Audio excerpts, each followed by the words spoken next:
the second shelf, and just gonna start going through because I got a lot of horror movies in this shelf. Night of the Living Dead. This is actually an Elite edition of Night of the Living Dead. And Elite, in my opinion, does the best jobs for Night of the Living Dead. If you're going to get a copy of Night of the Living Dead, pick up an Elite edition. They put out like 3 or 4 different editions. Even that George A. Romero signature edition, I'm pretty sure that's an Elite edition too. So they do a good job with putting out horror movies on DVD. Like, they didn't change the music or anything like that, like a lot of Night of the Living Dead editions did.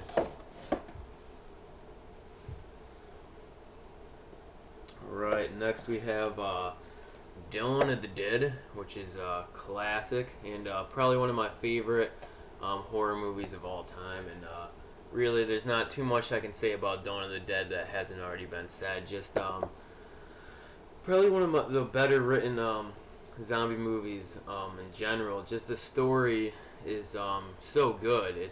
You almost wish you can write a zombie movie with such a good story. It's just perfect. It was just waiting to get made. The perfect zombie film. And then here we have Zombie, which is the European cut of George A. Romero's movie, Dawn of the Dead. And this is pretty cool. And I have the insert for this, which is awesome. Anchor Bay does a cool job with all their inserts too.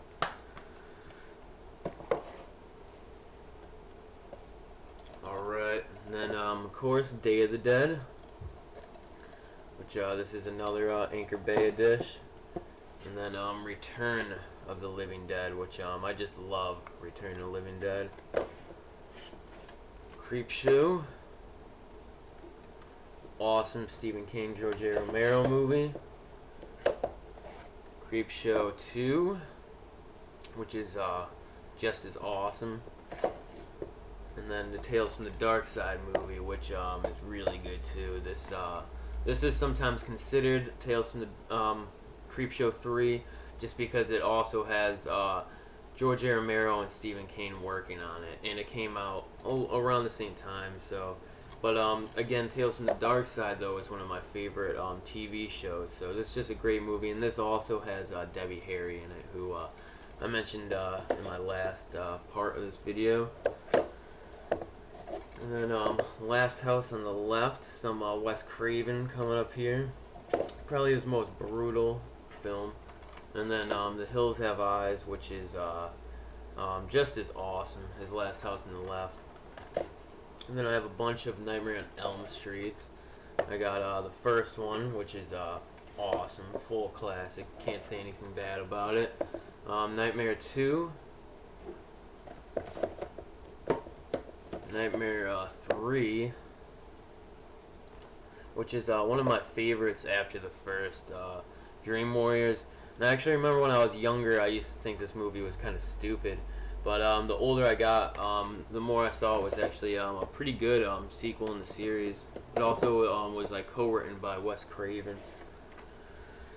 And this is 5. I'm actually missing 4 right now. I used to have it on DVD, but I sold it because I wanted to get all of them in these like Warner Brothers snap cases, and the only one I didn't have was 4. And then Freddy's Dead, which is the last good film in the series in my opinion. I'm actually not a big fan of Wes Craven's New Nightmare, and that's why I don't have it on DVD, but I'll probably pick it up on DVD again one of these days, because it's not the worst film, but just not probably my least favorite in the series. And then Texas Chainsaw Massacre, classic. Texas Chainsaw Massacre 2, which is awesome. That is a lot weirder than the first one in different ways, but I also have the insert for this, which is I don't see a lot. And then I have Halloween, the immortal classic. And this is just the godfather of slasher films in a sense, you know, and just awesome. I love Halloween. Then I also have Halloween, the extended cut, which features some scenes filmed for TV. Around the time that they were filming Halloween 2, I think they filmed the extra scenes for TV, something like that, I remember. So this is actually a pretty cool copy of the movie. It has some extra scenes filmed a little bit later on, or something like that. And then Halloween 2 and 3, which I love both of these films. I'm a huge supporter of Halloween 3. Yes, it doesn't have Mike Myers in it, so it's the like oddball in the series. Doesn't really make sense if you think about it, but they were going with that like horror anthology type thing. That was really popular at the time, which I think a lot of people forget. And that was they were trying to make the series like different each film, but they should have started you know, with 2 with that, because they, you know, let on that the whole series was going to be about Mike Myers. It's an odd film in the series, but Halloween 2 is just, it's a really good sequel to the first Halloween. Picks off literally like seconds after the first one ends and continues the movie almost not in real time, but continues it like just continues the actual night into the next day. It's pretty cool. And then Halloween 4, which is the first Halloween film I ever saw, and it's still one of my favorites. Probably my second favorite Halloween film to watch. And then Halloween 5, which is a decent sequel to 4, but not as good. The Fog, which is another really good John Carpenter film. And then The Thing, which is probably my favorite John Carpenter movie. This is just this movie is just brilliant. The special effects, the atmosphere, the directing, the writing, just an awesome film. And then I have the Friday the 13th series, which is my favorite horror movie series. I just love every single thing about these films. This is a 2-pack I have of the first 2. This is Friday the 13th Part 3, which is awesome. Friday the 13th Part 4, the final chapter.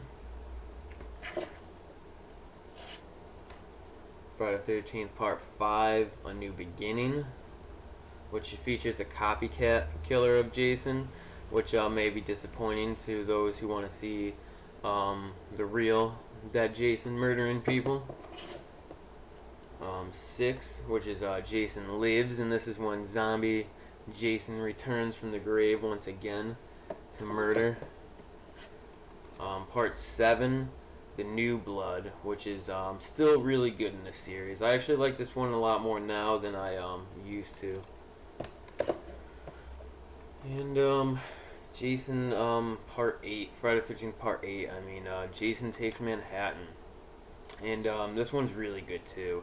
This was one of my favorites when I was younger, and for some reason I would always rent this one when I would go to the video store when I was a little kid.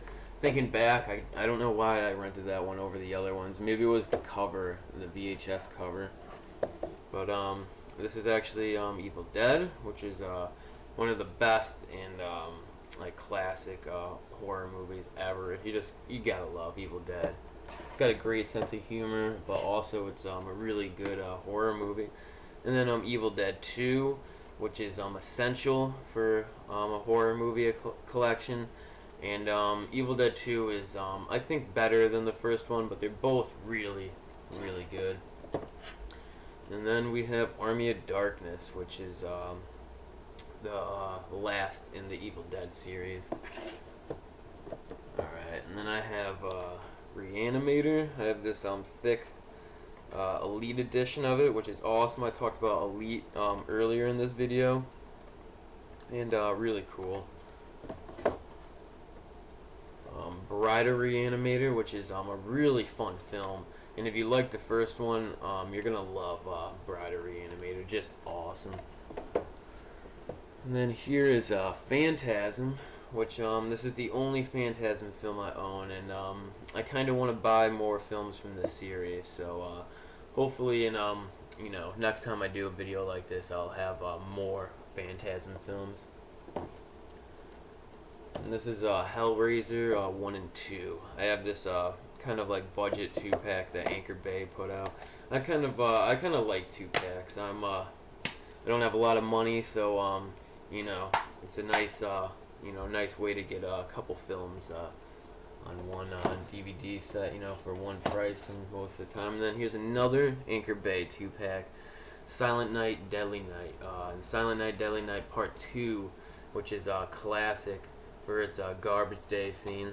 But this is the rare Anchor Bay pack that's ultra out of print now. Like, good luck finding this if you want it. But it's been re-released now, so it's like it's not even that big of a deal to try to get the Anchor Bay one, because you can just buy it from another company.